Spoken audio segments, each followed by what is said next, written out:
আপনার 157 গাড়ি চলে, 20টা গাড়ি চলতেছে এই কারণে না।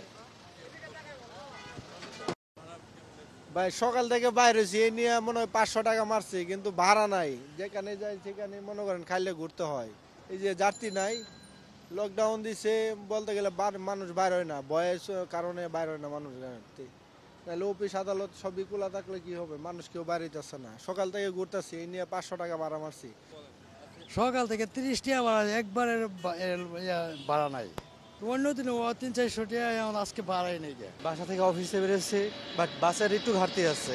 আর অন্যান্য গাড়ি খুবই ভালো চলাচল আছে, তো আমাদের বাসের খুব ঘাটতি। আর সিএনজি তো উঠা যাবে না, কারণ সিএনজির খরচ অনেক বেশি। বাড্ডা থেকে এখানে আসতে যতক্ষণ সময় লাগার কথা কম সময় লাগছে, তো জাম নাই, মিছিল আছে একটু, কোনো পুলিশ প্রশাসন নাই, এমনি রাস্তা খুব খালি। যাত্রী ভালো আছে, বাস কম, রোডে কোনো সমস্যা নাই কোন জায়গায়।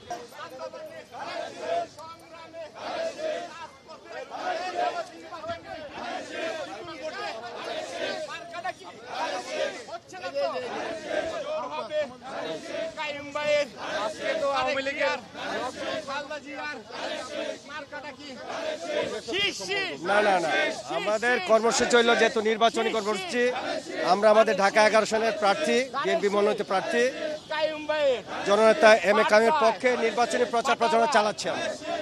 আমরা বিশেষ কোনো গোষ্ঠীকে টার্গেট করে মিছিল নয়, আমাদের টার্গেট আমাদের নিয়মিত কর্মকাণ্ড আমরা চালিয়ে যাচ্ছি। এর মধ্যে যদি কোনো বিশেষ কোনো গোষ্ঠী তার কর্ম করতে চায়, আলটিমেটলি তাদের বিরুদ্ধে আমাদের ব্যবস্থা নিব। প্রশাসন আছে, তাদের সহযোগিতা করে, কিন্তু আমরা লিফলেট বিতরণ করছি, আমাদের নির্বাচন কর্মকাণ্ড আমরা চালিয়ে যাচ্ছি। আমরা রাজপথে অ্যাক্টিভ আছি, এটাই বড় কথা। ঠিক আছে, থ্যাংক ইউ। আওয়ামী লীগ হলো একটি নিষিদ্ধ ঘোষিত সংগঠন। বাংলাদেশে একটি নিষিদ্ধ ঘোষিত সংগঠনের যে কর্মসূচি ওনারা ঘোষণা করেছেন, তার প্রতিবাদে জাতীয়তাবাদী দল বিএনপি একটি নির্বাচনমুখী সংগঠন।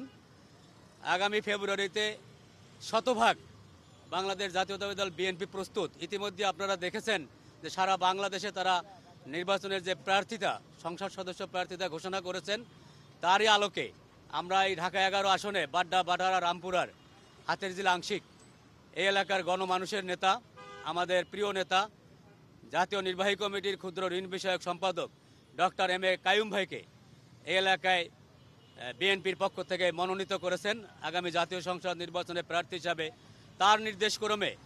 তার নির্দেশক্রমে আমরা আজকে এই নিষিদ্ধ ঘোষিত সংগঠনের যে কর্মসূচি ছিল তার প্রতিবাদে আমরা মাঠে অবস্থান করেছি।